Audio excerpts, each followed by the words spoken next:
You found yourself, the age of 19 or so, arriving in Los Alamos. It was like science fiction. We were told that they are building a bomb out of the element plutonium that doesn't exist in nature, but they are manufacturing it at Hanford.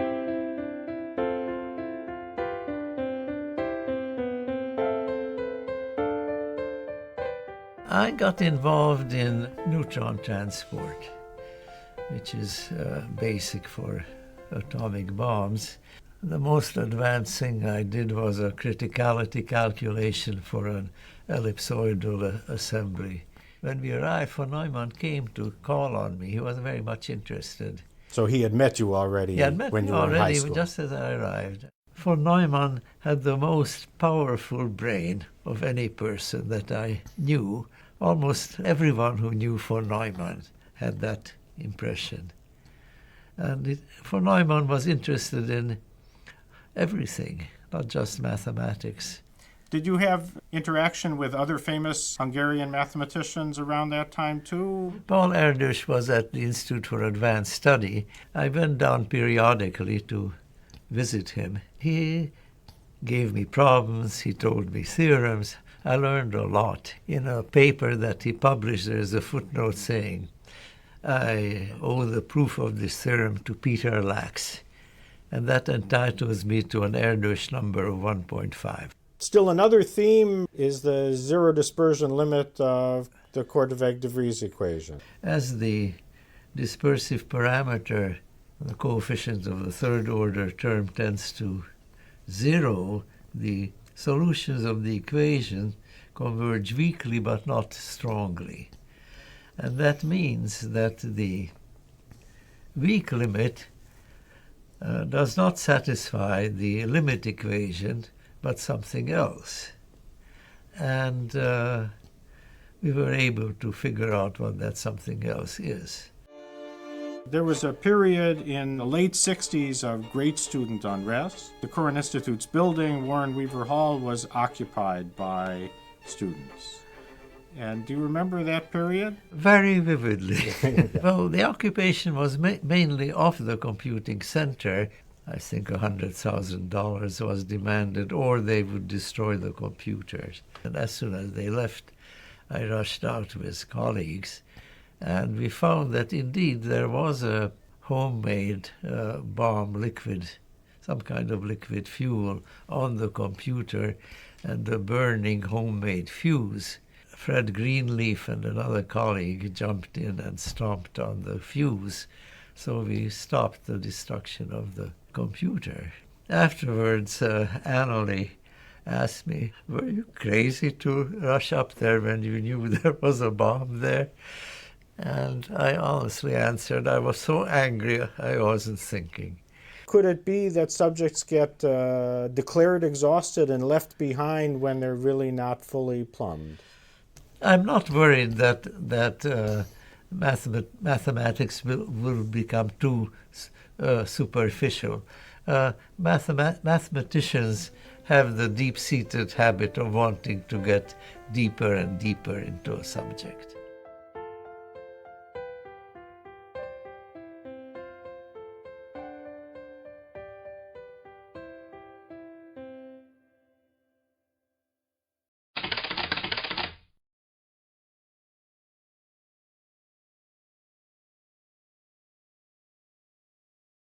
I'd like to start with your school years in Hungary.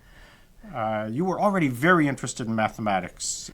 Say something about how that came about and how it worked. You are probably aware of the unusually large numbers of Hungarian mathematicians for such a small country. I once asked Marcel Ries, is there any particular reason he can think of? And he thought it was Bolyai.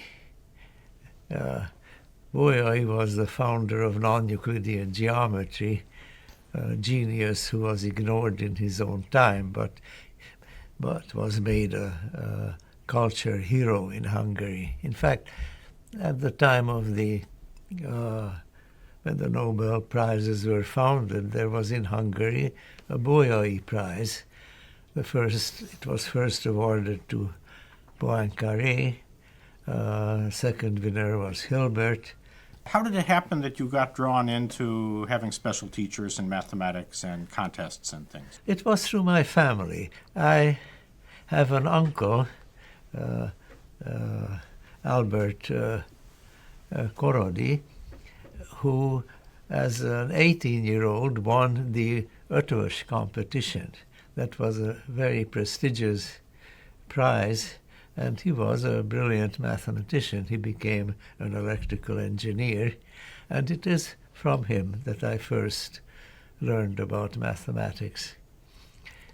I remember asking him, why is -1 times -1 plus 1? And he said, it's on account of the distributive law.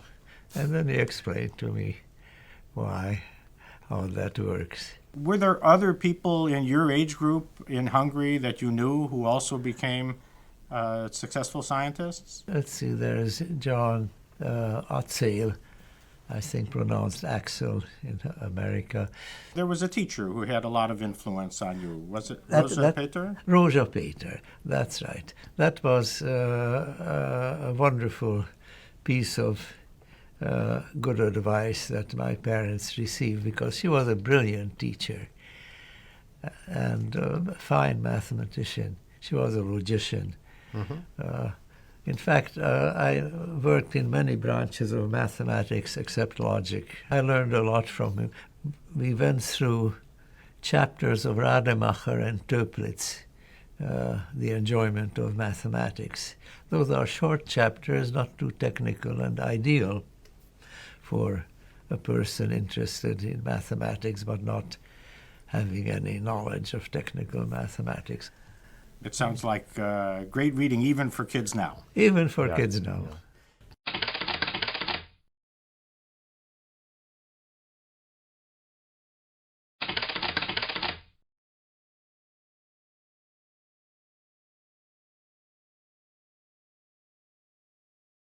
You left Hungary, it was already very close to the start of World War II. No, it was already, World War has already started. Had already begun. We left in November 1941. Even the German-Soviet Union war was being fought. We left in November 41, went by train from Budapest to Lisbon. We traveled through Germany. I remember traveling with some Wehrmacht soldiers in the same compartment. My father had talked to them. Afterwards, I asked him what he found out. He said they didn't know who Rilke is. Apparently, it was not part of the Nazi literature. Our only moment of fear was when we reached the border. They checked our passports and everything seemed to be all right. But then the guard said, "One moment, please." And we didn't know what it would be. Then he said, "When you entered the Reich, you were given ration coupons for meat and butter. If you have any left over, may I have them?" Now, looking back, it seems insane. If we hadn't had the right paper, they would have killed us. But as it was, they gave us precious coupons. What kind of mentality is that? One piece of insanity out of so much during the war. Yes. The Germans were very orderly. They liked to follow the rules, and if the rules said you had to issue a ration coupon, they did. Right. So you arrived in New York by boat then? Yes, we came on the last boat, actually, at least last American boat, because we sailed on the 5th of December. I remember America was neutral. There was a huge American flag painted on the side of the ship. The third night, which was illuminated at night, the third night they turned the light off, so I knew something had happened, Pearl Harbor. And then we made it to New York without being by a submarine.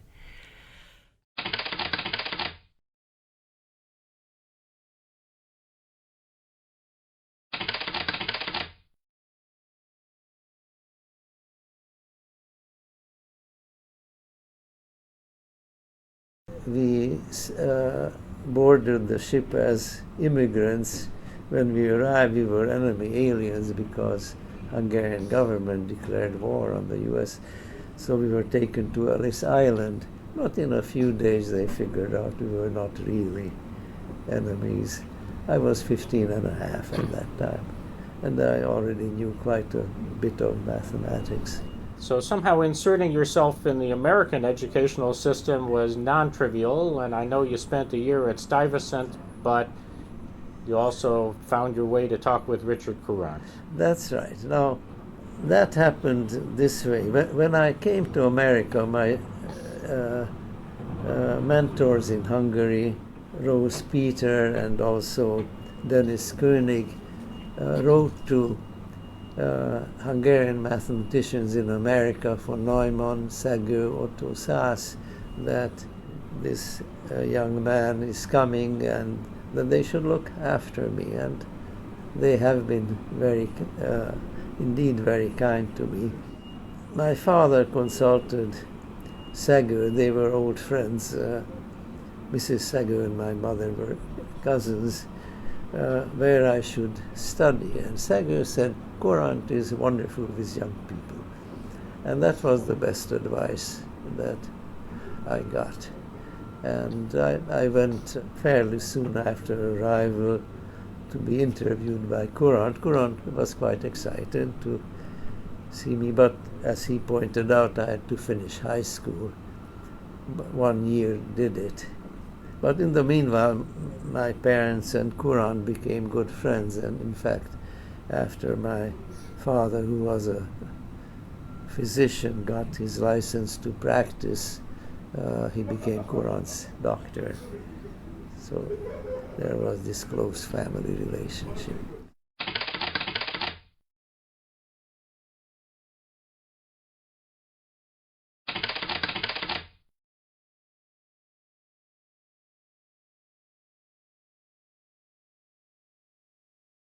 Now, settling into New York, it wasn't very long before you found yourself a high school student at Stuyvesant. Stuyvesant specialized in mathematics and science. So was the atmosphere at Stuyvesant very different from what you were accustomed to in... Absolutely. In Hungary, students and teachers were natural enemies, and in America they were natural friends. That's a nice attitude. And what about your peers at Stuyvesant? Did you feel that you were among people with talents like yours? Oh yes, I was on the math team, and 3 of my colleagues made it to the National Academy. So you were at Stuyvesant High School for about a year? 1 year. And what happened after that? Yes, I already knew a lot of mathematics, so I had nothing to learn in mathematics, but I had to learn English. I knew some English, or I thought I did. We read, I remember, Thomas Hardy's Return of the Native. To this day, I don't know what it is about.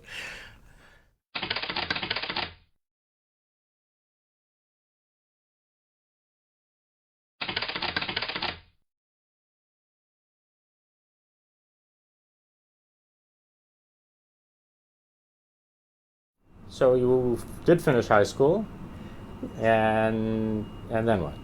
So then I entered NYU. I knew a lot of math, and I mostly took graduate math courses, but otherwise college courses. And I remember I took a course in theory of functions of a complex variable. I knew the subject quite well, much better than the instructor, who was a pre-Courant NYU professor and seemed to get lost if anyone asked a question. He could read the notes. And then he noticed that I always knew the answer, so I sort of took the class over, and Anneli was in the class, and so she was somewhat intrigued. That's how we first met. So, and how much later did you get married? We got married about 5 years later, but much happened in between. Most importantly, when I turned 18 in 44, I was drafted into the army. Became a U.S. citizen. I was very pleased by that. I got my basic training. I learned how to shoot a machine gun and mortar. Then the Army sent me to Texas A&M for engineering classes. That was very interesting. I have a soft spot in my heart for Texas and for A&M. I did various reviews for them, and I'm still in contact. I'm sort of a glorified Aggie. And then from there, I was sent to Los Alamos, the atomic bomb project. And that was summer of 44. I got there just 6 weeks before they tested the plutonium bomb. That was like a living science fiction. I learned that the big task is how to explode a plutonium bomb, that plutonium was an element that doesn't exist in the universe except you are manufacturing it at Hanford. And then there were the various famous scientists who showed up. For Neumann was a very frequent visitor.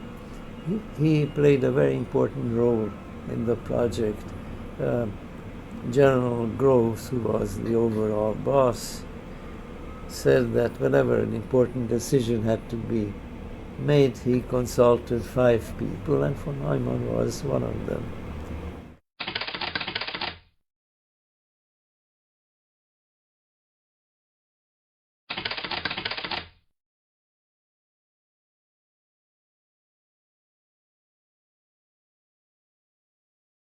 So what did they have you do at Los Alamos? I knew quite a bit of math, and I did a little bit of neutron transport. It's a very nice subject. Somehow never returned to it after I worked on it. I had a project of the criticality of an ellipsoidal assembly, and I did quite a good job of that. And I was then in the Army, and I met others who were in the Army. Dick Bellman was there, and John Kemeny.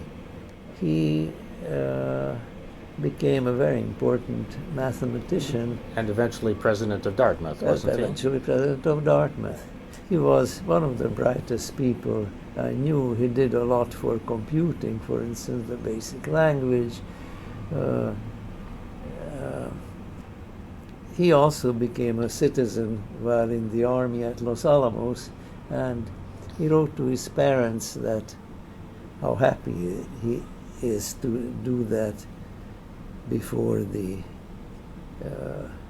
usual legal minimum time, and how that it was a very simple procedure and no questions asked if he were a communist.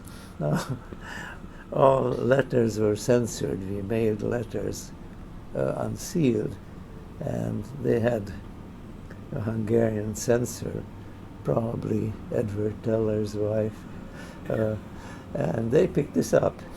And so Kemeny was called down by the security officer. I should add, Kemeny was, as freshman at Princeton, captain of the debating team. So, but we went down to wait what happened. So 1 hour passed, 2 hours, 2.5 hours. Finally, Kemeny emerges, so we asked him, what happened? So he said, well, I made the officer admit that there are several things wrong with the capitalistic system. He regarded it as an occasion to score debating points. And at Los Alamos, there were many scientists from all over, many foreign scientists. That's right. Foreign origins.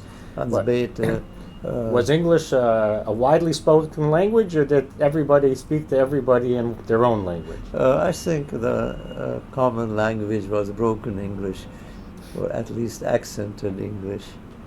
Enrico Fermi was a frequent visitor, and Niels Bohr. They were so closely associated with nuclear physics that they were given aliases by the Security Administration.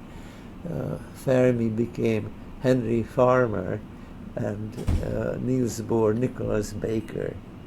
Were there opportunities to learn? Were there classes with all these famous scientists in Well, Los Alamos? after the bomb was dropped in Hiroshima, then the scientists did what they were frustrated not doing for 2 or 3 years, started classes. They opened a branch of the University of New Mexico, and they had mainly physics classes in various branches, and I took a course in mechanics, and I wrote the notes for it. So I learned classical mechanics that way. I stayed for a year, and in the fall of 1946 went back to NYU. Good. And at that point, you became a PhD student? No, I had to finish. You had to finish your undergraduate. After I got my PhD in '49, I went back to Los Alamos for about a year. They just started as I found out, the hydrogen bomb effort. And it was very intensive. We worked on Saturdays, and it was extremely educational. I learned what it is like to work jointly with physicists and scientists, where the task sets are not on purely mathematical values, but directed at an end. It had a very big influence on my interests and on my style of working. Then I came back to NYU. I started to teach, started to have PhD students, but I went back almost every summer to Los Alamos.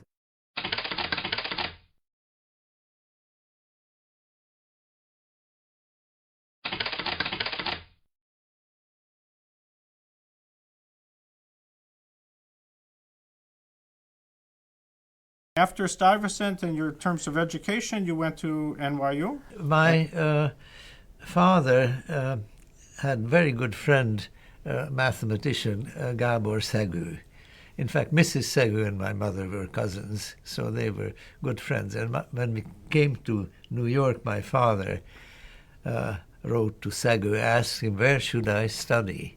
Szegő was already in Stanford. Szegő was already the head of the math department at Stanford, because he was a professor in Königsberg, and he left when the Nazis came in. Mm-hmm. And he said in New York, Courant. Courant is wonderful with young people.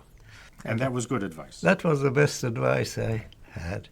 Did you have interaction with other famous Hungarian mathematicians around that time too? Yes, Paul Erdös. Mm-hmm. Paul Erdös was at the Institute for Advanced Study, and I went down periodically to visit him. And he gave me problems, he told me theorems. I learned a lot. In fact, my first publication is I solved a little problem of that Erdős had, and in a paper that he published, there's a footnote saying, I owe the proof of this theorem to Peter Lax, and that entitles me to an Erdős number of 1.5. And this was done, I guess you were just out of high school. I was just out of high school. He also introduced me to Einstein there, saying, Professor Einstein, I'd like you to meet a talented young Hungarian mathematician. And Einstein said, why Hungarian? And the answer? I was stunned. For Hungarians, it's a very important fact. Right. But right. Einstein Einstein was was anti-national. not a nationalist. He was not a nationalist. And, okay, so now New York University in those days, it was not a very big center for mathematics. Courant's group was still very small. Well, it was during the war, and it started to grow. It was wartime research. Hans Levy spent half a week there, so it was beginning to be quite active.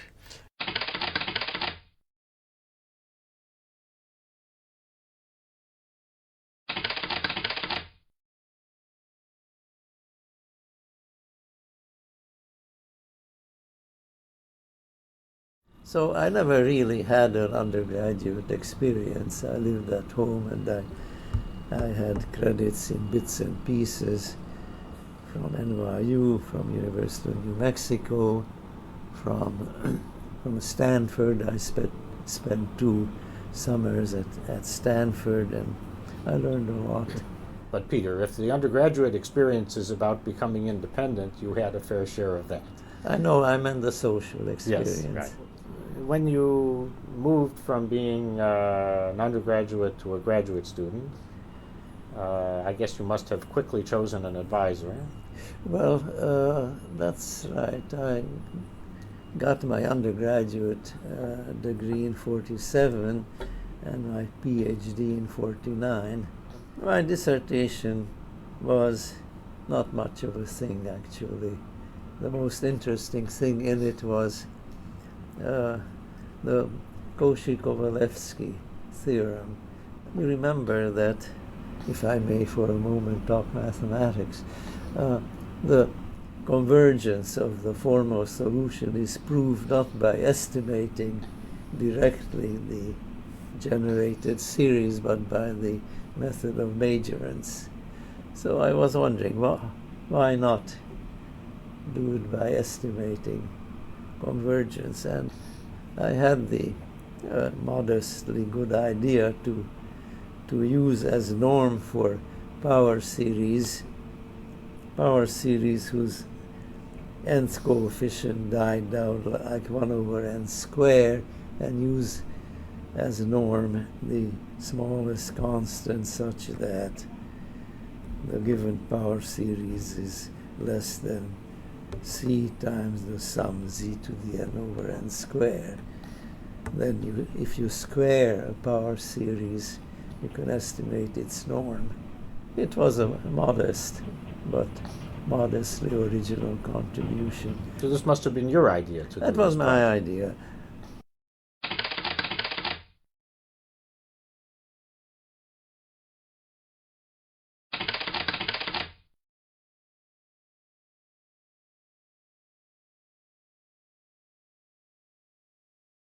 So your advisor was Friedrichs? Yes. And what kind of interaction did you have with him? Well, then and ever afterwards, he had a very big influence on me. For instance, I went into scattering theory, which was one of Friedrichs' interests.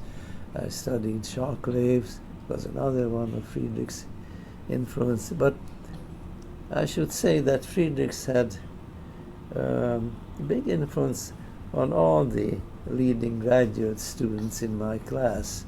When Louis Nirenberg was writing his dissertation, which was a very brilliant piece, he solved an old problem going back to Hermann Weyl.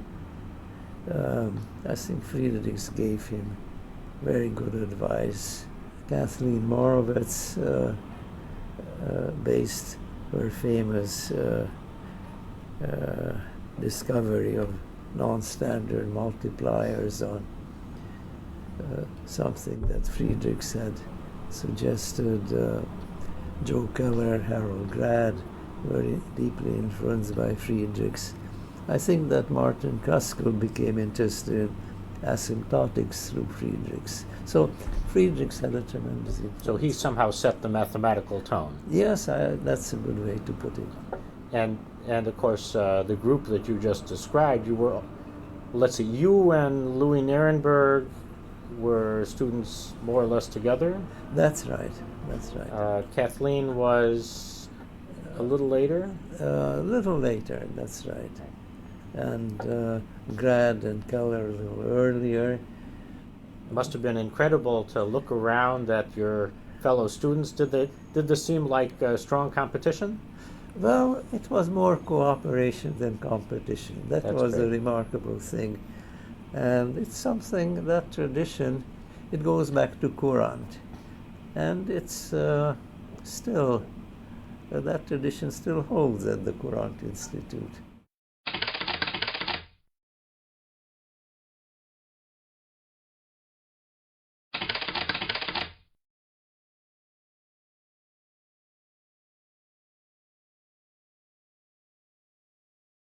You were at Los Alamos, and that's how you became interested in computing. That is right, because computing was central to the work of Los Alamos. You can't design atomic weapons by trial and error. You have to be able to calculate how a design performs. Now, when von Neumann came to Los Alamos, he immediately recognized that the standard methods of applied mathematics are inadequate for that task, and the only way to do it is to discretize the partial differential equations that govern the processes and solve the resulting finite set of equations on a computer. Now, this was at a time, 43, there were no computers. Now, when von Neumann analyzed the problem and found it important, he did something about it. So he devoted a very large part of his efforts in the remaining time of his life to computing, all aspects of it, hardware, how he helped design a computer, and how to discretize partial differential equations, how to solve the result, what are the fast algorithms for solving the resulting finite set of equations, everything. I was very much taken by an idea of von Neumann called shock capturing, of not describing shocks as discontinuities, but regard them as rapid transitions. And I had a crucial improvement of von Neumann's idea, namely to write the equations in conservation form. And that turned out to be a very good idea. And then von Neumann spent about a month every summer at Los Alamos, and I had scientific contact with him on those occasions. He died tragically very early at age 53 in 1957. So that was a very great tragedy for him, for mathematics. It deprived the scientific community from a spokesman and a representative that it has lacked ever since. It's a pity. There is no one today. Feynman would have been such a spokesman, but he too died soon after he came to prominence.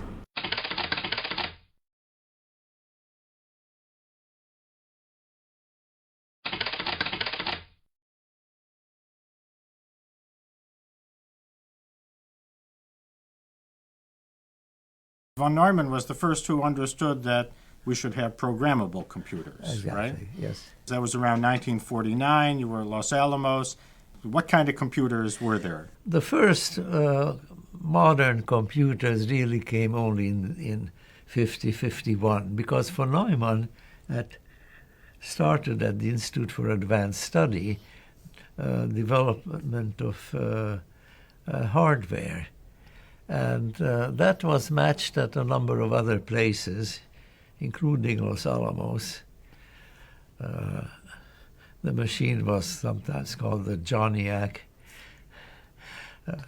And it was, as you say, the first programmable computer. It had a huge memory of 1,000 words. Yes, it seems laughable today. 1,024.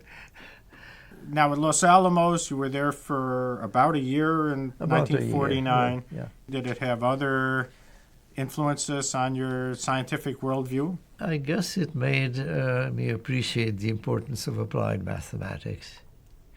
I became a consultant and came back almost every summer thereafter for about 10, 15 years. And I guess it was a team effort between different kinds of scientists that doesn't exist in most mathematics departments. That is right. That is right. And it's a pity, too.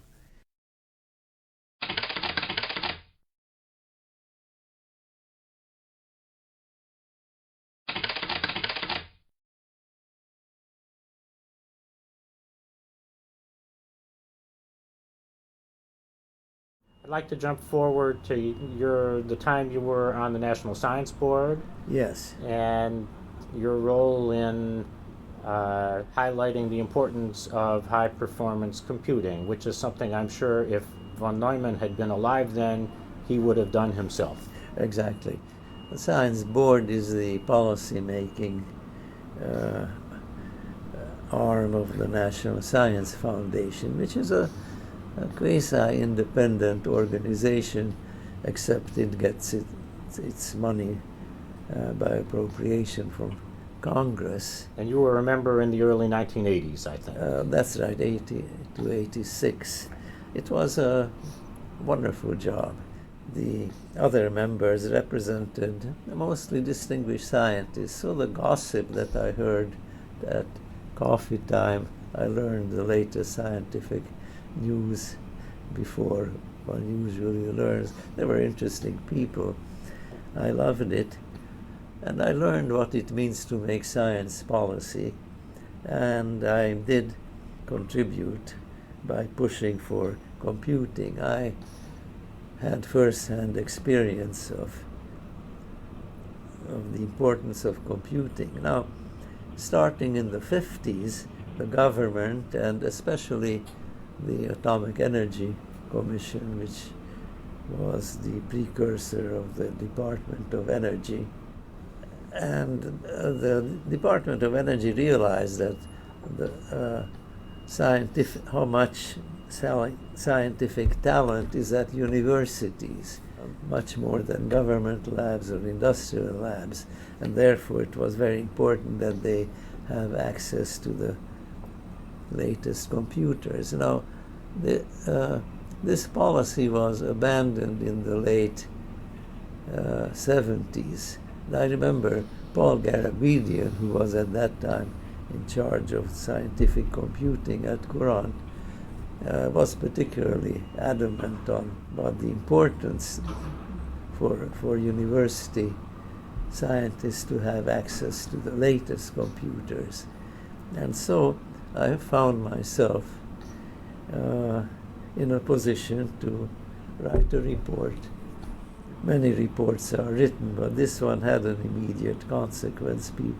The Science Foundation realized the correctness of the position, and they established 5 national centers. This happened at a time that the internet came into being, and computing at distant centers became a possibility. You didn't have to go there. I was just the right person at the right time to make some difference.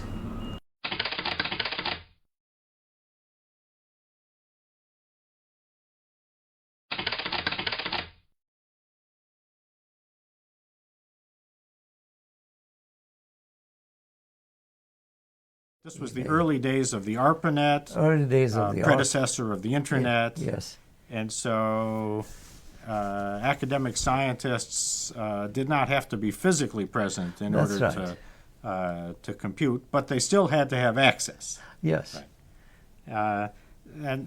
And this report that pushed for the government to give academic scientists access to supercomputing That was successful? That was brilliantly successful. It really worked out. It was just a coincidence of the right time, technically, because the ARPANET became available. And so I suppose this must have really changed the way science proceeded in the academic world. Absolutely. Collaboration became possible. In the old days, when you were at a provincial university, you were very much isolated, and that was a tremendous disadvantage. So this has changed the connectivity of the scientific world. Yes. Has it also changed the pace of progress? Oh, absolutely. It led to an increase in the research community, and that meant that research in a subject was exhausted much sooner much shorter time than before. And that had the effect that people, instead of sticking to one subject most of their lives, are switching around. That's a very healthy development. Mm-hmm. Does it change the type of collaboration, you think, that people do? Absolutely. You can collaborate with anyone. Could it be that subjects get declared exhausted and left behind when they're really not fully plumbed? I'm not worried that mathematics will become too superficial. Mathematicians have the deep-seated habit of wanting to get deeper and deeper into a subject.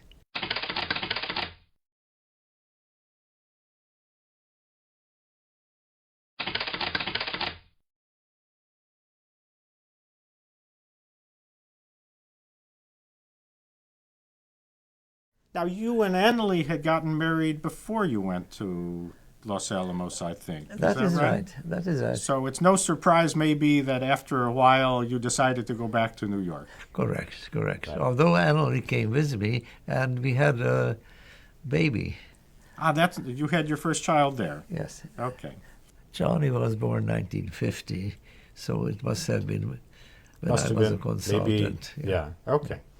So Anneli was finishing her PhD, I guess. We had our children, both children, before she finished her PhD, which is unusual. Yes, it is, isn't it?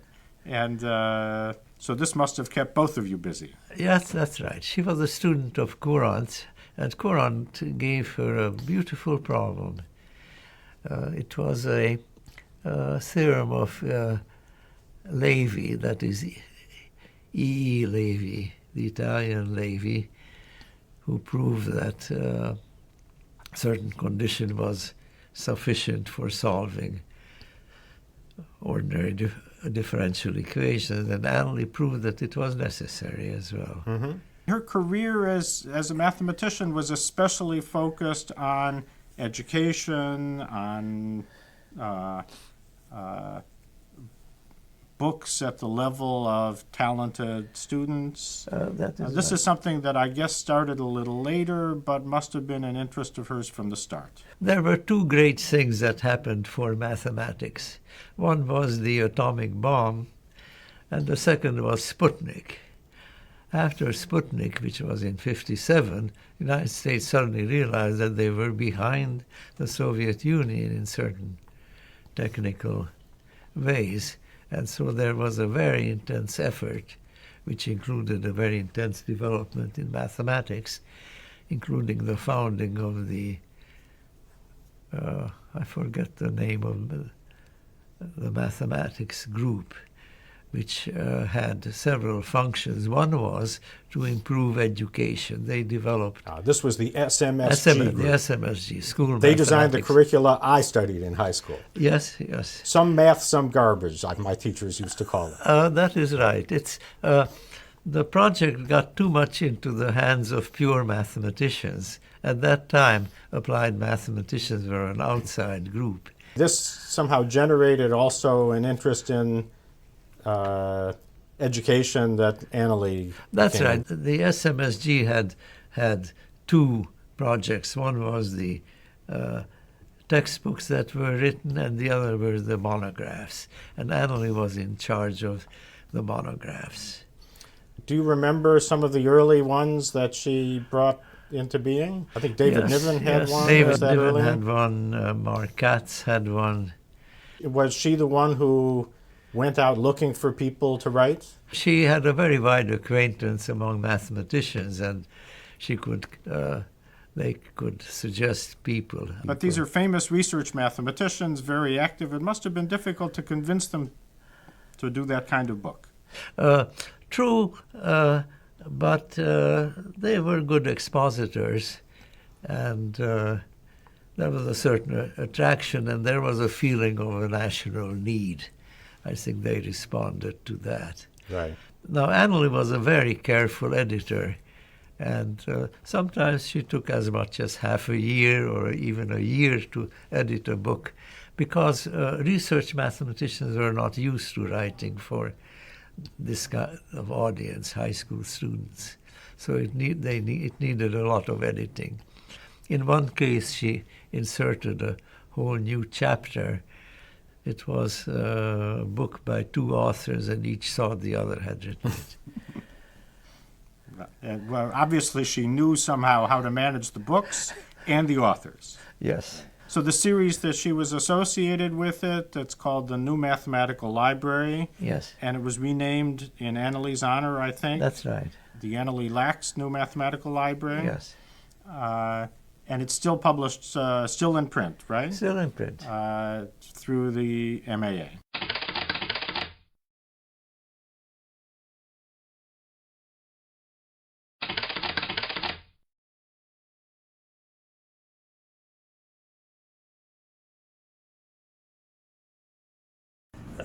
Once heard a charming episode at one of the math meetings. It was in St. Louis, and the organizers had a party for which they hired a blues singer. It was a young woman, and she sang all the classical blues very well. St. Louis blues, St. James Infirmary blues, and then one that she sang was the Empty Bed Blues.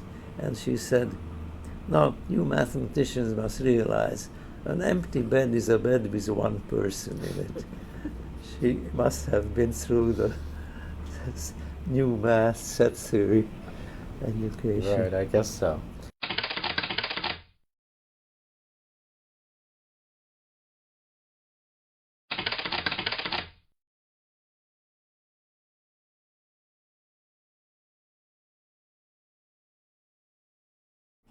And Peter, you worked on entropy conditions and a result that I know as the Hopf-Lax solution formula. Yes. And I guess somehow Kirchhoff and Olenek were also in a similar business. That's in different right. ways. Correct. So, I mean, did people know what each other were doing then? What were the sort of connections? During the Cold War, when governments were piling nuclear weapons, mountains of nuclear weapons on top of each other, the Soviet mathematicians, American mathematicians were very friendly. After 1960, visits were permitted, so became personal friends. I met Olenek in 1960, my first visit to the Soviet Union, one of about 8. So we were aware of each other's work, not just from publication, but personal contact. And I feel we gave an example to the world how the Cold War shouldn't divide and make us adversaries, but make us friends and collaborators. I think it was quite an important contribution of mathematicians to the general political milieu. Well, a modest contribution.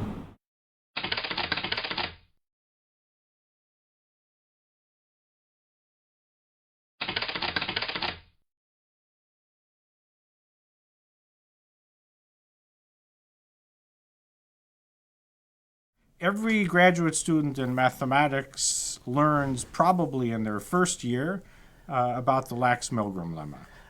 Yes. So who was Milgram and how did this lemma come into being? Okay. Art Milgram was a topologist, a good friend of Lippmann Baer's, and he came to Courant for a year, learned some analysis. And so we became friends, we played tennis. And I told him that for self-adjoint problems, one has the variational approach characterizing solution as a minimum, but nothing like that exists for non-self-adjoint problems. And so he came up with what's called the Lax-Milgram lemma. So my contribution to it was somewhat minor, but I don't know how to get my name out of it. I'm sure it wasn't. In fact, it's because it includes the self-adjoint case, my students generally learn the Lax-Milgram lemma, and I have to teach them about the variational viewpoint.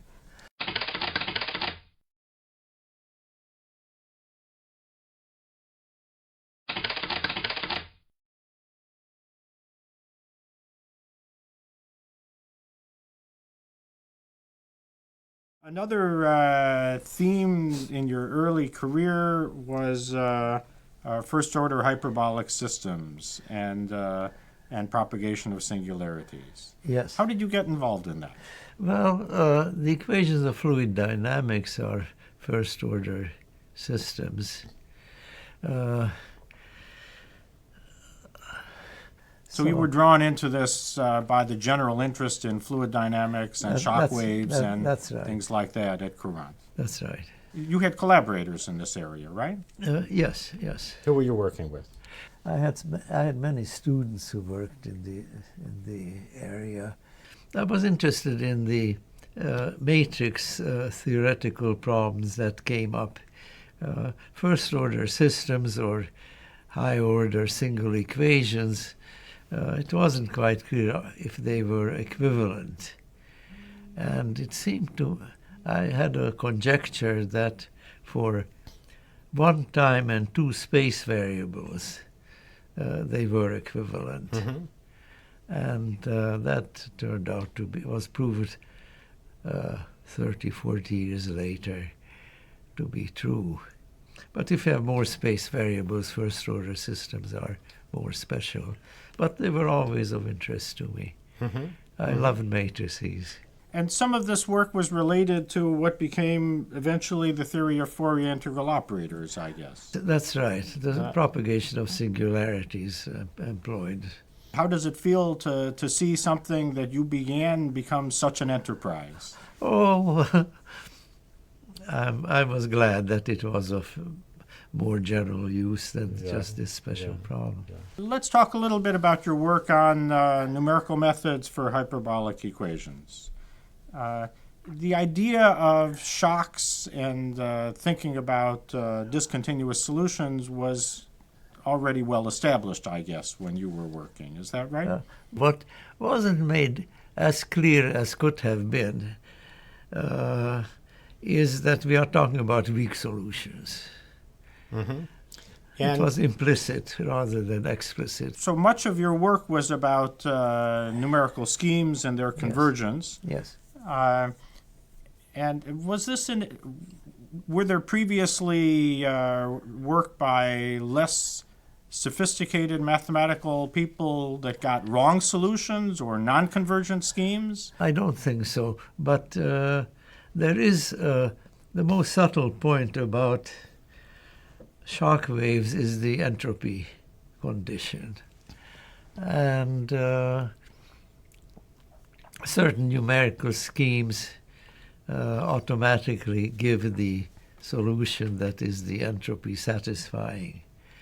And I, in my work, I helped clarify why that is so. Right, right. I don't know of anyone getting the wrong solutions. What happened many times when computers became available and everybody started computing, then they suddenly in solving hyperbolic equations, they suddenly found the solution blew up. They didn't know why. And that is because they violated the Courant-Friedrichs-Levy condition. They took the delta T too large. Right. And they didn't know that theory. So they knew they got garbage without knowing why. The theorem that's now known as the Lax equivalence theorem, which somehow tells you only a few things can go wrong. Yes. So this was really generated by looking at such phenomena.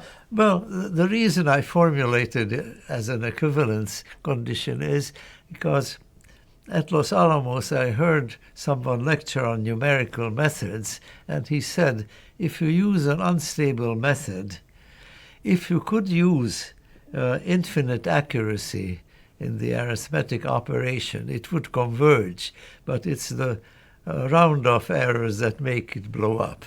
Now, I knew that that was false, and that's why I formulated that stability. Later, in areas like finite elements, there were bad schemes and good schemes, and the area was organized by mathematicians. Yes, yes. But in shock waves, this was the early days of computing, so there That's were right. no schemes. That is right. And later on, you work with Jim Glim on long-time behavior of solutions. Is that right? Jim Glim came to Courant Institute, and I immediately recognized how brilliant he was. And he wanted to switch fields. He was in rather abstract... He had been doing quantum field theory, I guess. No, that was No? before that. He was, Okay. some more abstract algebra, but he wanted to get into something in analysis and more concrete. So I suggested to him shock wave problems, and he did a brilliant piece of work. And also in this shock area, you had some very successful students. I guess the Lax-Wendroff scheme Yes, yes. is recognizable in this area.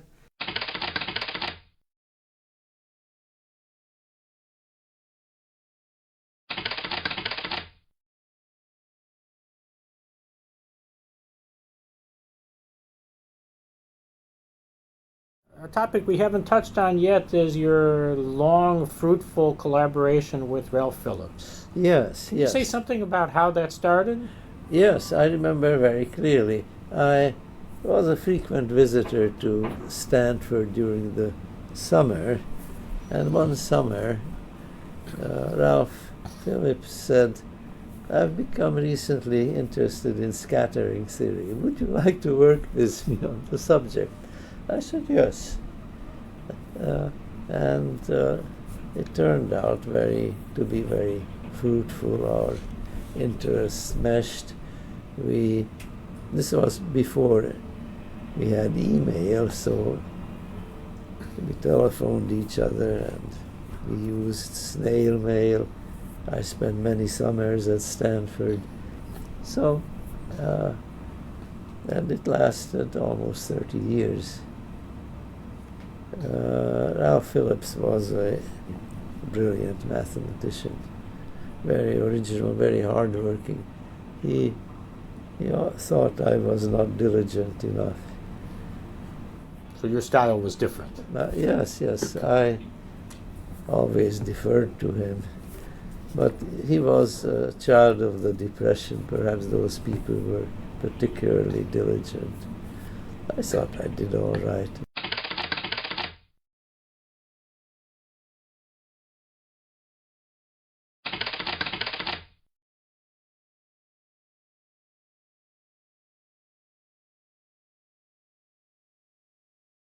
We talked already about your collaboration with Ralph Phillips, Yes. but we didn't really discuss very much the book that the two of you wrote together.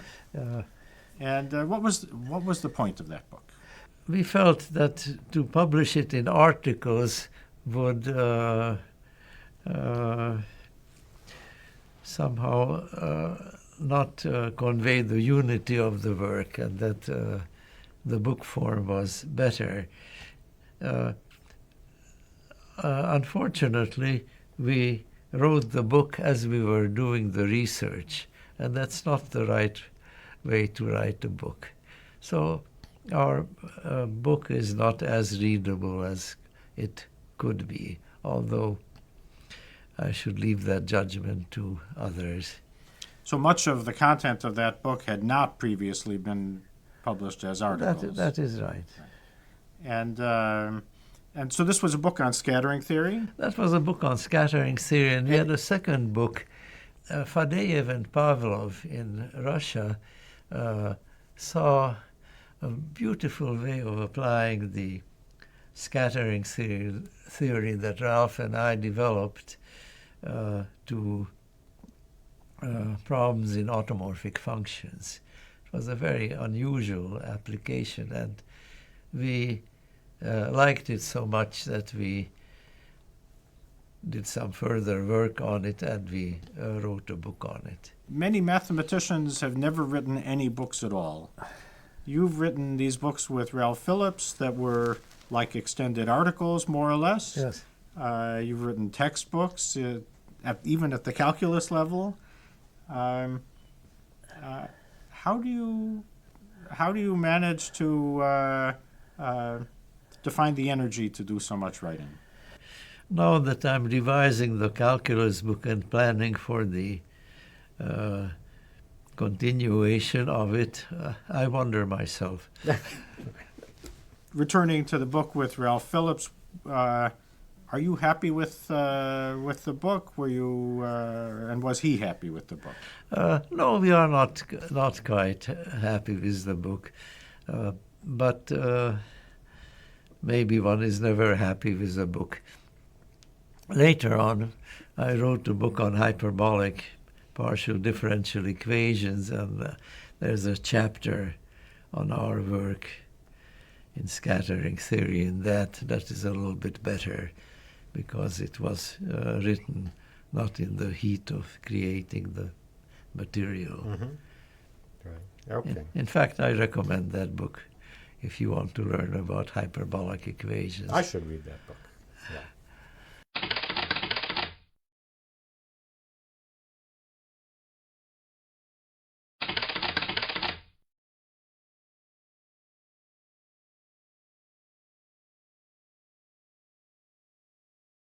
You were very close friends with Louis Nirenberg. Yes. Did you ever write a paper with Louis? Yes, we had one paper.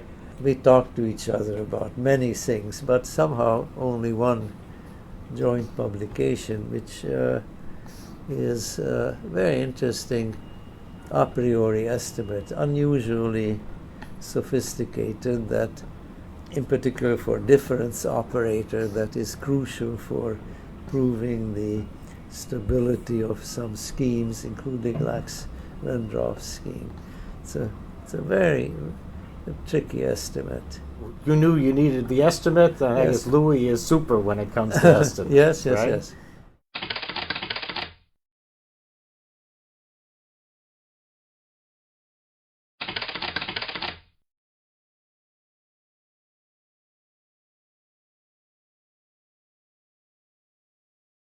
The Mathematics Institute at NYU had a series of homes, and its current home, which is Warren Weaver Hall, was built only in the early 60s. That's right, 1964. So how did this come about? The Courant Institute, or Mathematics Institute, grew in prominence as one of the most prestigious parts of NYU, and also a jewel on a national scale. So the university appreciated what they had, the funding agencies appreciated what we had. And This was still at a time when Courant, the Institute at NYU, and I guess the department at Brown were the two nationwide centers for applied mathematics. so that is right. And elsewhere, applied mathematics was a little bit looked down. So whose idea was it to build a new building for this institute? Well, it was Mr. Sloan. This was not the only math building. They also sponsored a math building at Stanford and at Princeton, and maybe somewhere else, possibly at Brown. It was just Mr. Sloan's idea that mathematics is important. Sloan took a shine to Courant, although the two were very different. Sloan, very American, Courant, an immigrant. Sloan, a wasp, Courant, Jewish, Sloan, tall, Courant, short. But Sloan must have had a very shrewd judgment of people, and he recognized that Courant, for all his style, is capable of building something. That's how it came about. And Sloan must have been very important in providing funding, but there was help from other sources too? That's our National Science Foundation.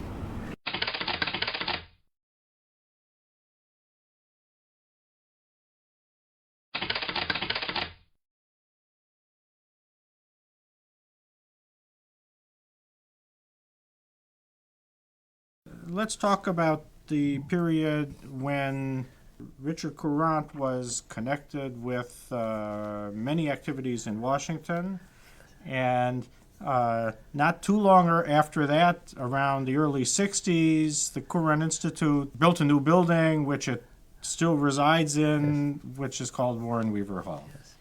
Who was Warren Weaver? Warren Weaver was a mathematician who became a very creative administrator.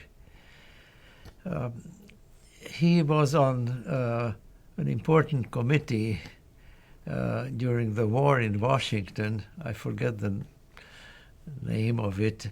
And Courant was appointed. And Warren Weaver said it's very important that Courant should feel that he is one of us, and not a refugee, a foreigner.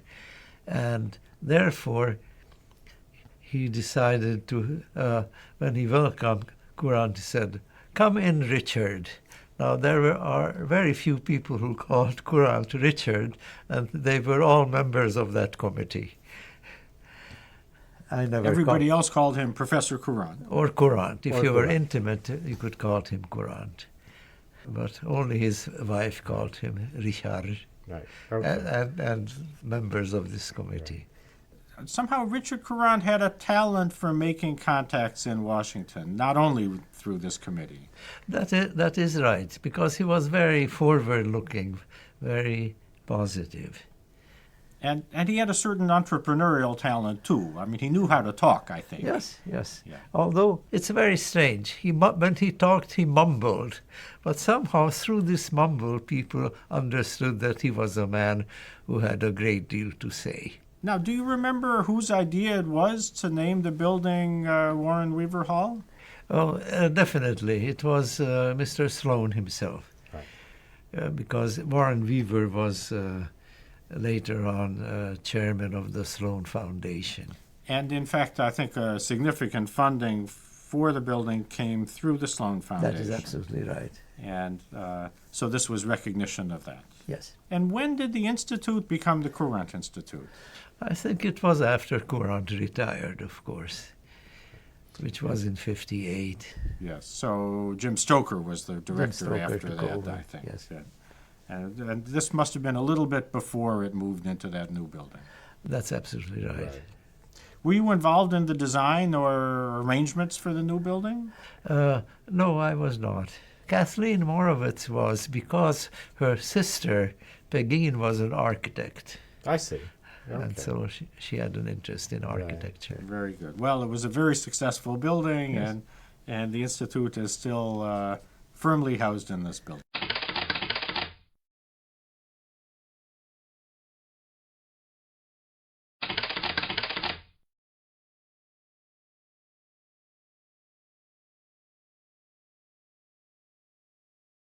So, Peter, let's go back to the discussion about the importance of community at the Courant Institute.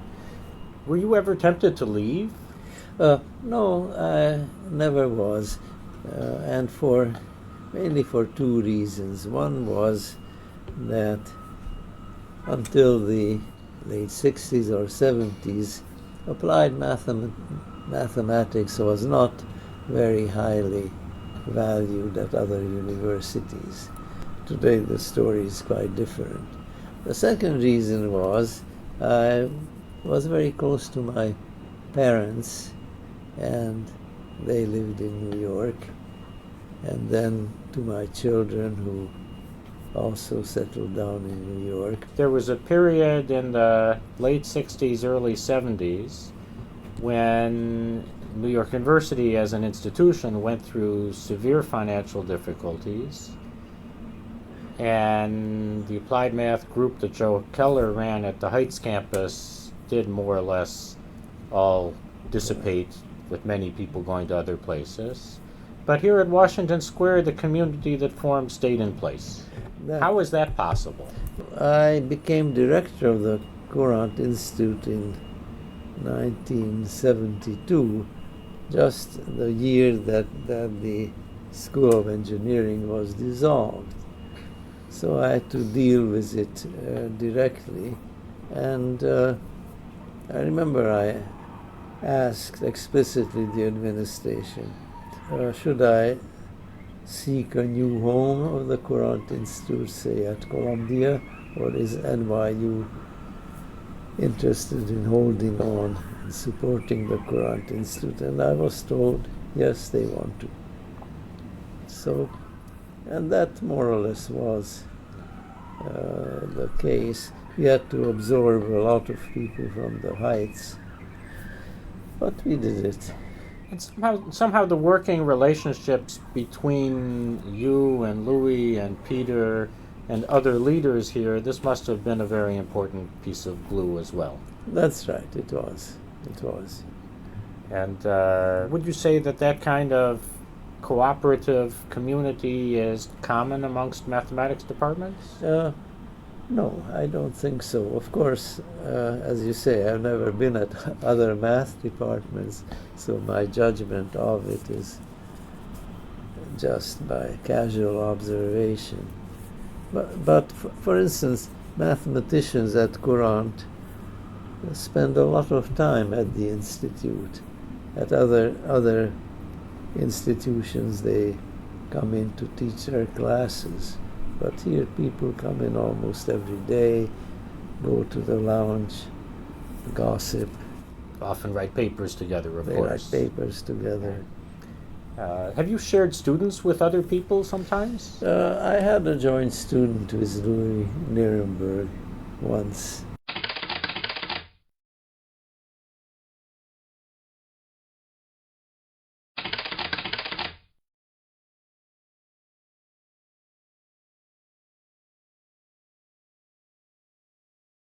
There was a period at NYU in the 70s when a period of financial difficulties, and eventually the engineering program at the Heights campus was closed. Yes.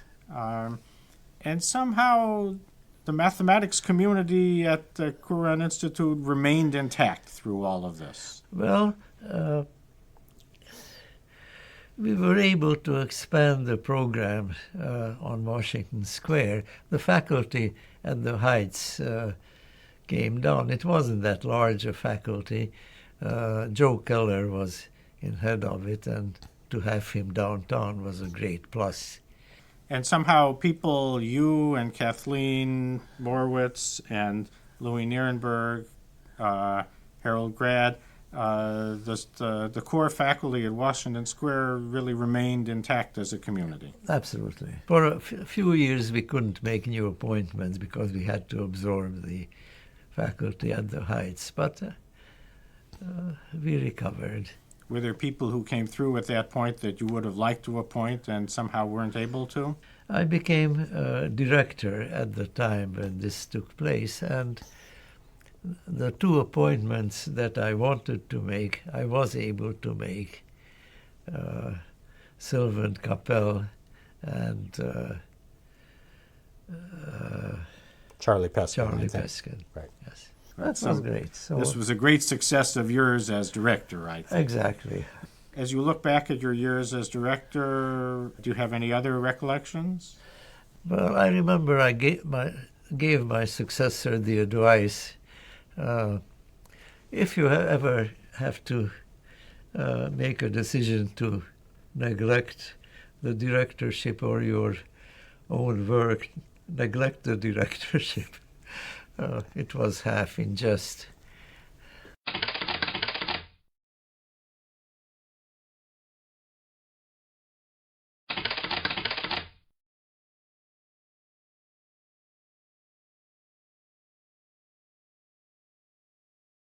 Another sort of different type of development is the theory of solitons as it emerged from Martin Kruskal and his collaborators' work, and you got involved pretty early on.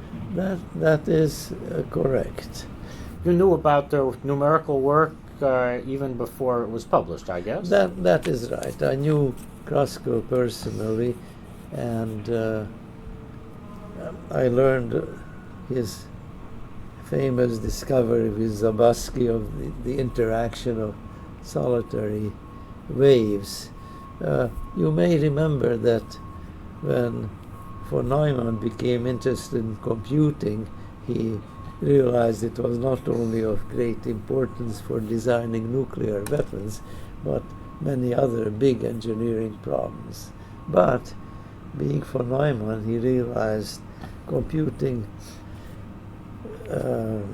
will have an equal impact on theoretical mathematics, because von Neumann said, if a problem comes up, very often we don't know where to start. We don't know what the phenomena are, and we need some information that's usually provided by physical experiments. A computing experience can replace the physical experience. And that's what happened exactly with Kruskal and Zabasky. They performed numerical experiments with soliton and discovered the exact separation. So that was very remarkable, and I started thinking about it. And my thinking went to something like this. Given an arbitrary initial function, as time progresses, there issue from it solitary waves. And the speed of these solitary waves, I realized, were invariants in time. There were infinitely many of them, but presumably infinitely many. So then I started thinking, how could you prove the existence of infinitely many conserved quantities at one stroke? Well, one way to do it is to have these conserved quantities as the eigenvalues of an infinite dimensional operator. So then that led me to what is called Lax pairs. Did you have any idea how important this would be as you were doing it? I knew that it was a general idea, not just for KDV.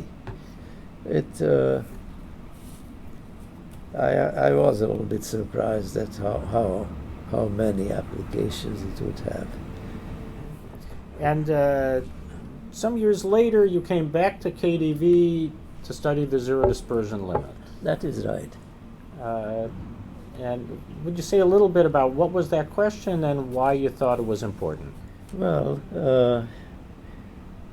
in mathematics in general, when certain parameters appear which have physical values, the limiting behavior is important. For instance, for Schrödinger equation, the limit from quantum mechanics to classical as h tends to 0 is important. In fluid dynamics, where you have Reynolds number,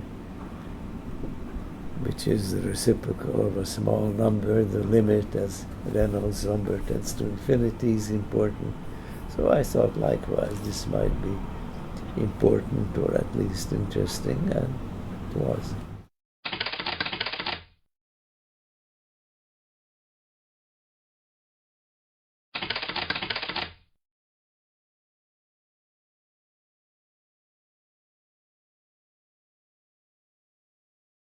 So, Peter, we were talking about the zero dispersion limit of Korteweg-de Vries. Yes. And I asked you whether there were some roots of that work that went back to von Neumann. Von Neumann's original work, going back to 1944, of solving the equations of compressible flow, was second order, and that means that the truncation error was like the third derivative and therefore dispersive, and therefore, or that was one of the reasons for Neumann's calculations were oscillatory. Von Neumann said the oscillations could be explained physically because in a shock wave there is an irreversible conversion of mechanical energy into internal energy, and internal energy is represented by oscillation of velocities around the mean value. So if you calculate shock waves, you should have oscillations, and he thought the weak limit would be an exact solution, but because of the nonlinearity of the equation, this is not the case. The weak limit does not satisfy the fluid dynamical equation.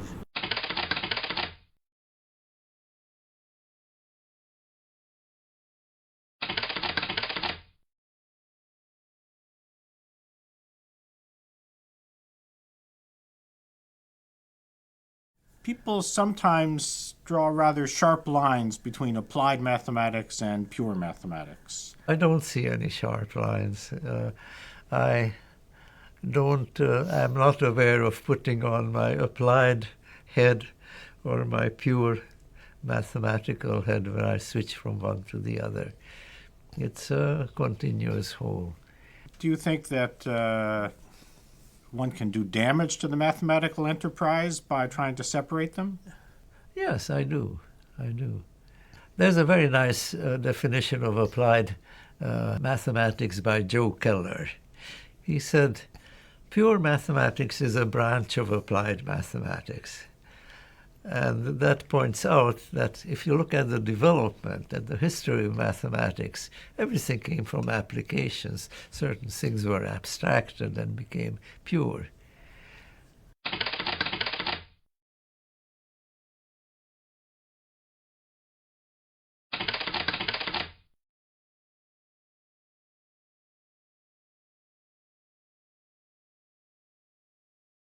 One of the things that I've always admired you for is your textbooks.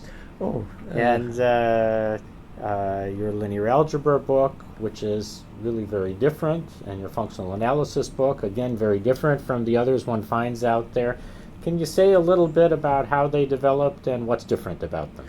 I taught the subjects for 40 years, and I had extensive lecture notes. Now, my thinking about functional analysis was the abstract theory was developed in order to solve concrete problems. And therefore, for a textbook, it was equally important to present the abstract theory and to point out how it's applied to concrete problems. So I had the book, in the book, chapters alternate. There's one chapter that explains the abstract theory. The next chapter describes how it's used. I think that's the right way to do it. The only other textbook that does that is Yoshida's book on functional analysis. That has a lot of applications. Mine is perhaps a little more systematic, but that's a great book. Now, linear algebra, I always loved the subject and developed my own way. Well, I can't really say my own way, but I taught it as a first year sort of baby graduate course. Actually, it could be taught as a senior undergraduate course. It's not an introductory course, but it's a second course on linear algebra, and I think an undergraduate program in mathematics should have a second course in linear algebra. And I put into it everything I loved about the subject. I remember that at the very beginning you say, this linear algebra book, unlike others, doesn't start with Gaussian elimination. That's right. That's right. That's somehow the key there. Yes, yes. You also wrote a calculus book. That's right. And it's different too. How? Well, it was, first of all, I wrote in the 70s. It was the first book that used computing and emphasized applications. Secondly, my approach to many of the topics was subtly and in some cases not most subtly different from the standard calculus books. Standard calculus books are, well, standard. It hasn't changed much, and it doesn't represent the way mathematicians think about the subject. Just to give an example, integration by parts. That's represented as a technique for turning integrals into a form where you can guess, where you can find an antiderivative and getting an explicit expression. That's the least important part. Integration by parts is used, for instance, to show that a certain integral is positive, because if you do an integration by parts, it becomes the integrand becomes a square. So, for instance, conservation of energy you obtain that way. Another very important use of it is if you want to evaluate an integral by numerical integration, if the integrand is singular, then the numerical integration converges very slowly. But you can, by integration by parts, turn the integral into one where the integrand is smooth, gets integrated a number of times, and so it's much easier to evaluate. None of that appears in the standard calculus books. So in just about every topic I found ways of improving it. And I understand that this book is going to have a second edition. That's right. I'm working with a very good collaborator, Maria Terrell at Cornell, who is in charge of the teaching of calculus, and she has a very good judgment of just what is too much for undergraduate students or written in a style too mathematical, and similarly what is too much for instructors who pick a book. Instructors are rather conservative, so one must take that into account and go into the new approaches.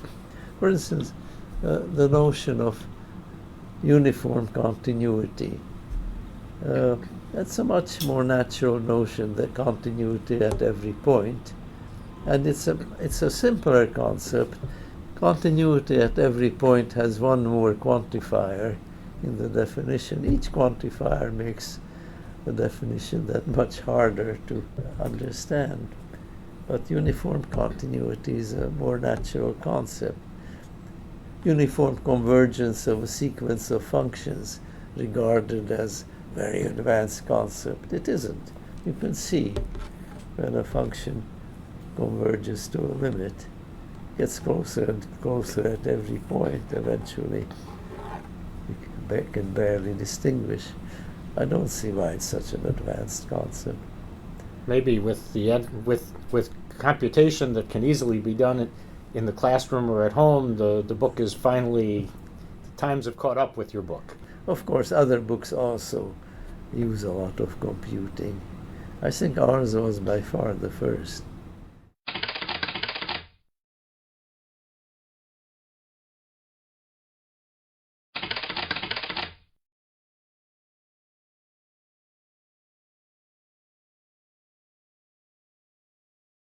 There was a period in the late 60s of great student unrest. And at some point, the Cohen Institute's building, Warren Weaver Hall, was occupied by students. And do you remember that period? Very vividly. Your administrative role back then was as director of the computing center, I That's think. right. What happened during that occupation? Well, the occupation was mainly of the computing center because the occupiers, and I think there were more outside people than students. They were led by a rogue professor of history. They demanded that the central administration put up bail for some radical group. I think $100,000 was demanded, or they would destroy the computers, something like that. So the university was not about to put up the money, and after 2 days, it was only 2 days, but it seemed like an age, the occupiers left, and I was downstairs in the lobby, and as soon as they left, I rushed out with colleagues, and we found that indeed there was a homemade bomb liquid, some kind of liquid fuel on the computer, and a burning homemade fuse. Fred Greenleaf and another colleague jumped in and stomped on the fuse, so we stopped the destruction of the computer. But if we hadn't gone up there, great damage would have been done. Afterwards, Anneli asked me, were you crazy to rush up there when you knew there was a bomb there? And I honestly answered, I was so angry I wasn't thinking.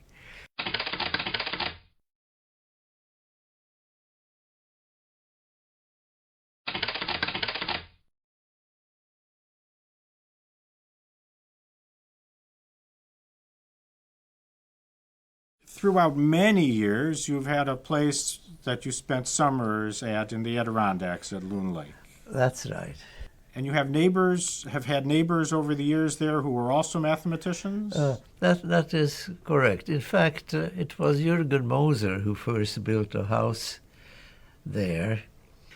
And then the Berkowitzes came there, and we found Prince Camp, which is a wonderful place, about 100 years old, old building, mostly log cabin and a little better, but beautiful coastline, fantastic. Mm-hmm. And I was able to work there.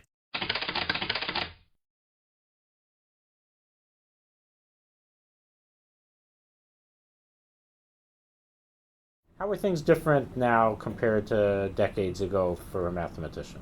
Well, I think email had made a tremendous difference.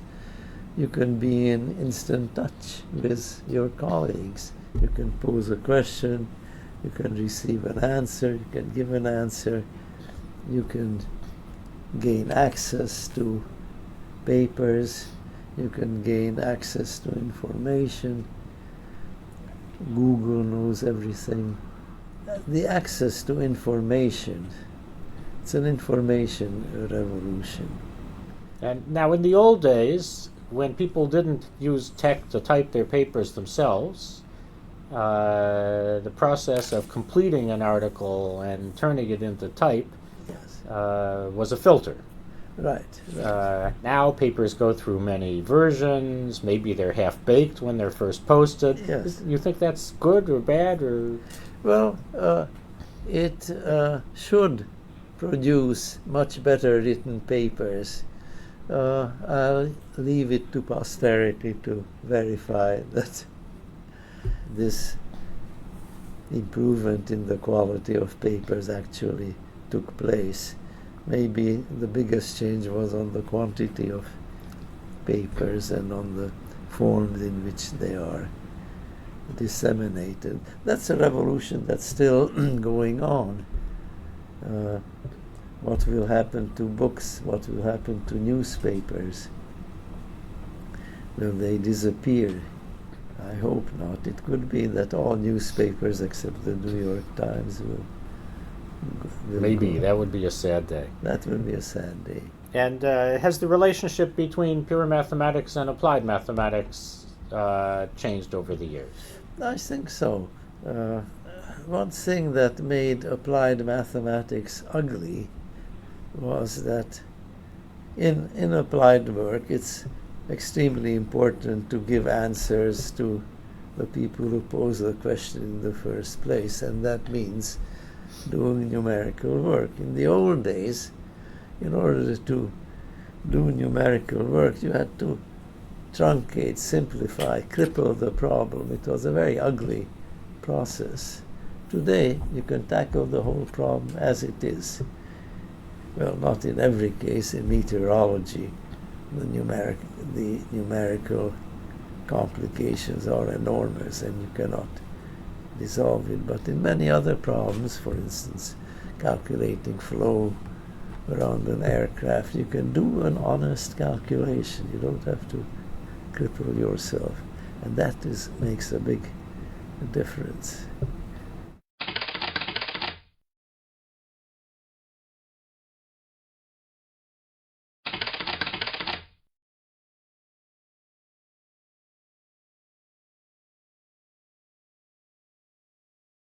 Peter, let's talk about different styles of choosing problems. There are people who pick certain themes and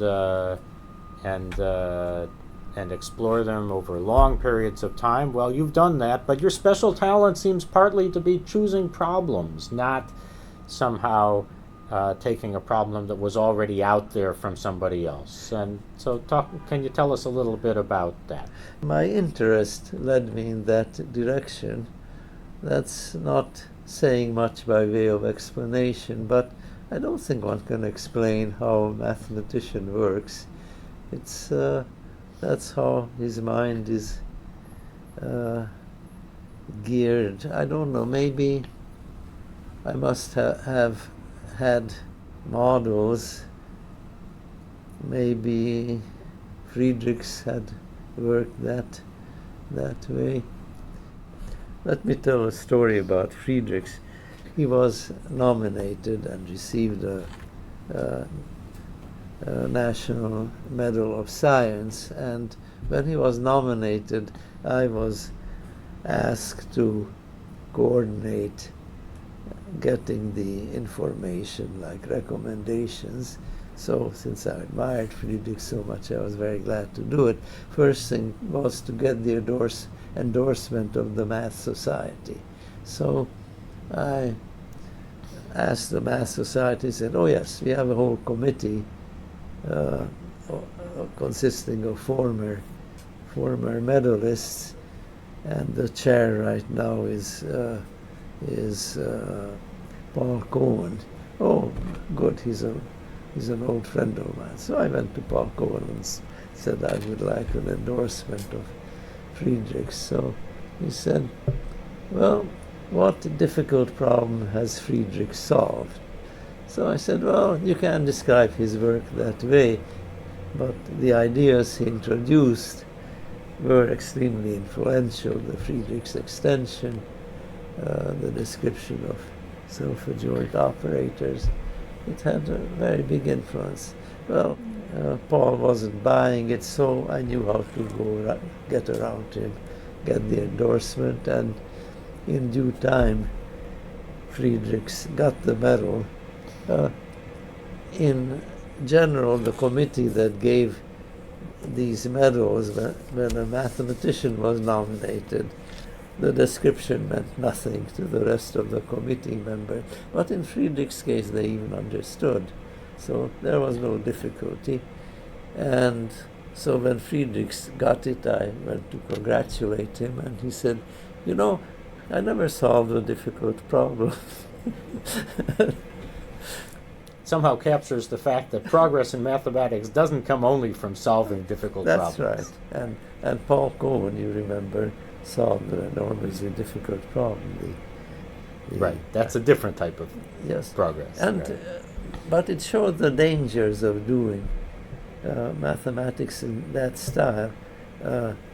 After he was able to resolve the continuum hypothesis as undecidable, he never did anything else because he only worked on very difficult problems. I think it's a warning example of how not to work.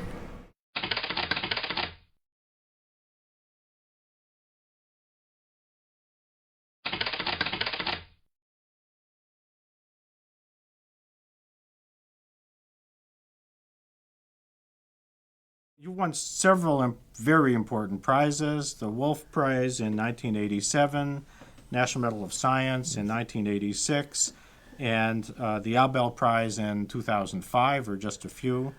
Do you have any recollections from the ceremonies that went with some of these prizes? Well, the Abel Prize, it's usually given by the king, but the king was off on a cruise, so it was the queen and the crown prince who gave it. It was a wonderful experience.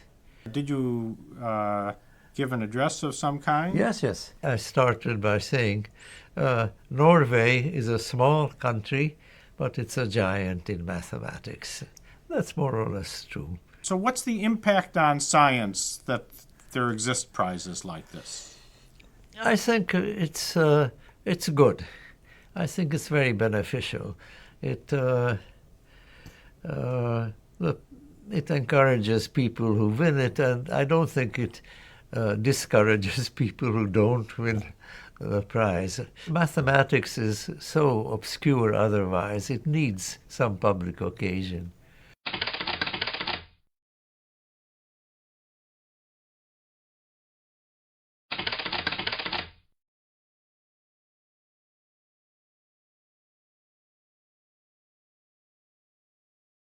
So, Peter, if history had worked differently and you hadn't come to the United States at the age of about 15, I guess you would have had a different life. And can you speculate a little bit about what that life might have been like? Well, I probably would have worked on problems of combinatorics, which is the Hungarian tradition, rather than partial differential equations. I've abandoned the Hungarian style, much to Erdős's regret. But one thing remained with me from the Hungarian tradition. You may remember Erdős's fairy tale about how God has a big book which lists all the theorems and the best proofs. So whenever Erdős saw a proof that he particularly liked because of its elegance, he called it the proof from the book. And this sense of elegance has remained with me, and I did some things which could be described as elegant and which gave me big pleasure. It did not have the negative effect of dealing only with subjects that can be treated elegantly. Well, of course, elegance is a very subjective concept. One man's elegance is another man's technicality. But I had some sense for Hungarian elegance. Right. So you have, though you don't choose your problems by that standard, you still have a few proofs in your work that are from the book. Yes. Right. Very early on, I had a proof construction of Green's function using Hahn-Banach that was elegant, although Hungarians don't use Hahn-Banach very much.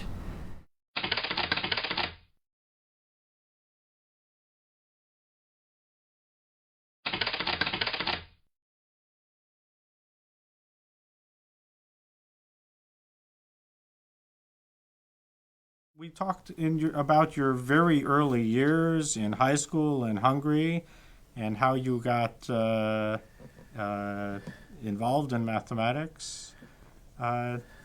Do you think we do an adequate job of involving high school students in mathematics and science today in the U.S.? I don't think we train the high school teachers in mathematics deeply enough in mathematics. Mathematics is not a very conspicuous part of American popular culture. So, Peter, looking around at the world that we see today, the world of mathematics and science today, do you have any predictions for the future or comments about the present? Well, predictions about the future are always wrong, so I won't make any. But mathematics is in a very healthy state because activity is so widespread and people, as I mentioned before, who were in the boondocks before are now fully partners in the research world of mathematics. And instantaneous communication by email has been a boon to mathematics. So I'm very optimistic about the future of mathematics. Right.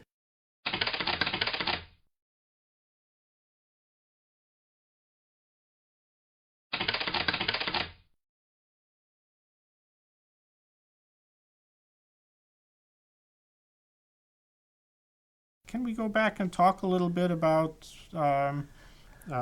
your impressions of Paul Erdős? Well, he was perhaps the most eccentric person I have known. He was a very good person, very generous with his time. He was very generous with me. He didn't quite live in the real world. I remember a time he and Kakutani were arrested. This was just after Pearl Harbor, when suddenly the United States found itself at war with Japan.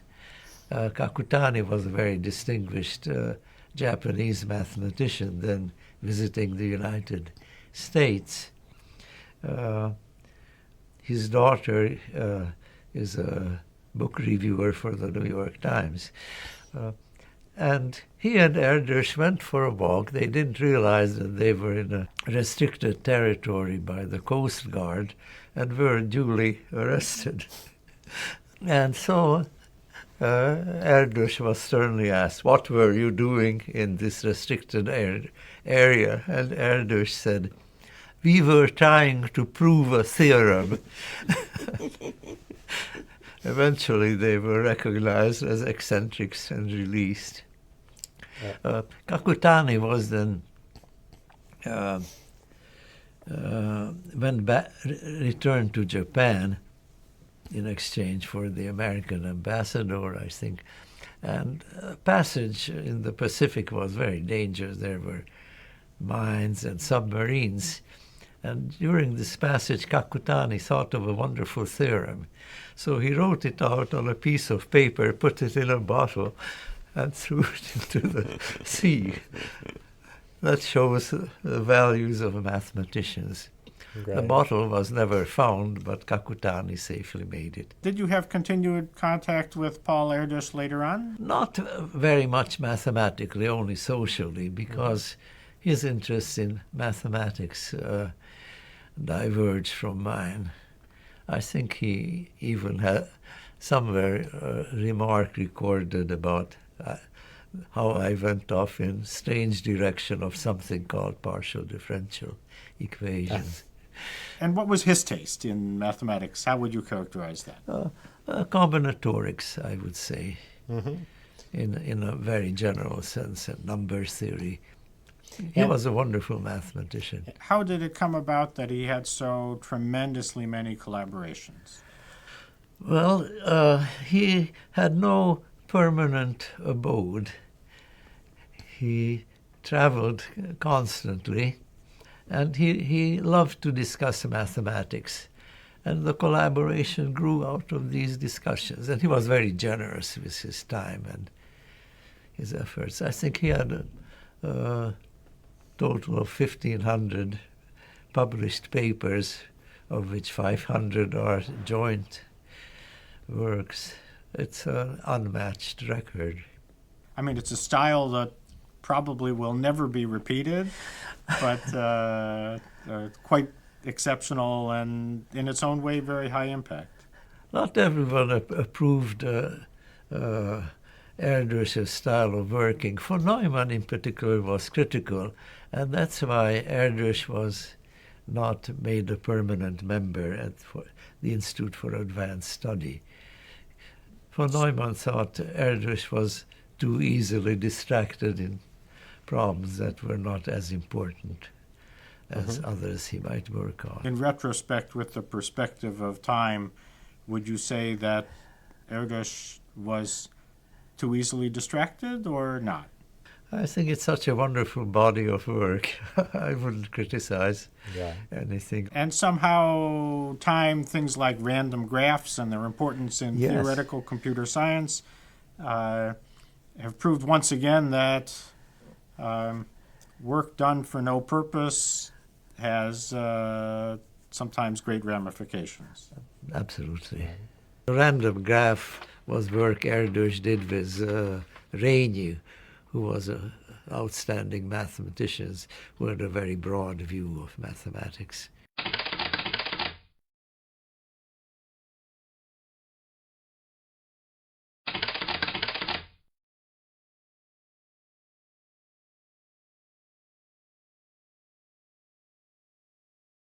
We've talked a little bit already about von Neumann.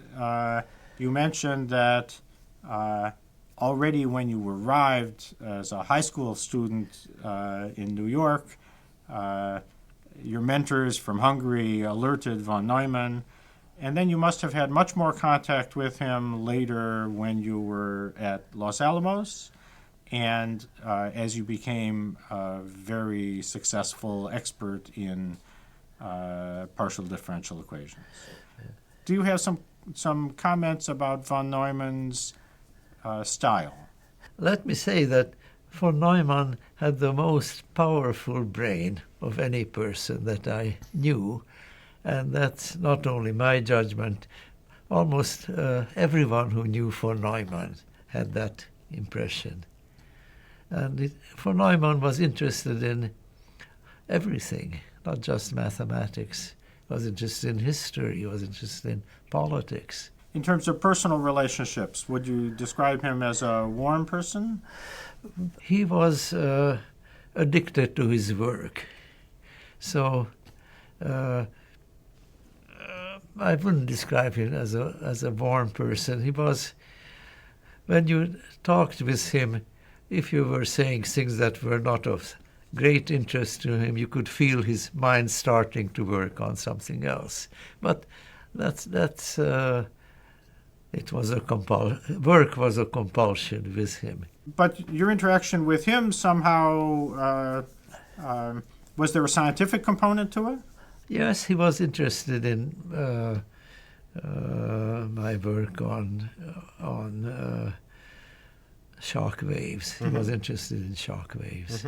He obviously watched out for you early on and later on too. Yes.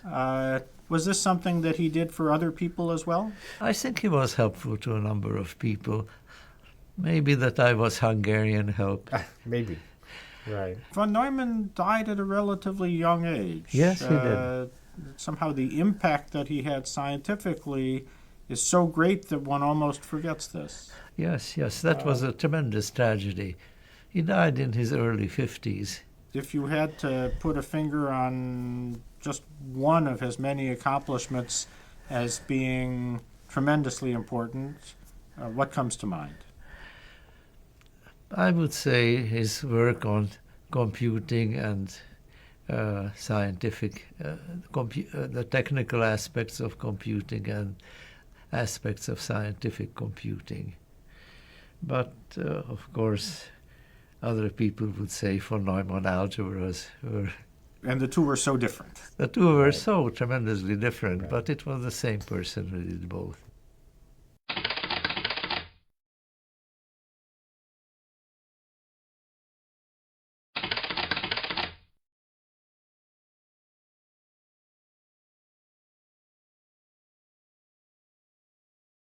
Some of the examples in your book, applications of functional analysis, the one you just mentioned must be amongst them, but some of the others must also be from the book. Well, let me give an example that I didn't get into my linear algebra book. But you remember the laws of Kirchhoff was for networks. There are two classes of law. The currents must that flow into a vertex, the algebraic sum must be zero, otherwise charge would accumulate. And on the other hand, because of conservation of energy, the sum of the voltage drops in any closed circuit must be zero. Now, take a network, take a polyhedron which can be drawn on the sphere. Then the number of current equations equals the number of vertices. Now, they are not quite independent because if you sum them all up, you get identically zero. So the number of independent equations is v minus 1, where v is the number of vertices. Now, any closed circuit can be written as a sum of circuits around faces. So it's enough to consider the sum of voltage drops around faces. And again, these are not independent because if you sum all of them, you get identically zero. So the sum of the voltage equations is f minus 1, where f is the number of faces. Now, the number of unknowns is e, number of edges. And since solution is uniquely determined, E must be equal to V plus F minus 2. That's nice. Right. Your linear algebra book has just had a second edition, is that right? A few years ago. So I guess that has to be in the third edition. Yes, yes.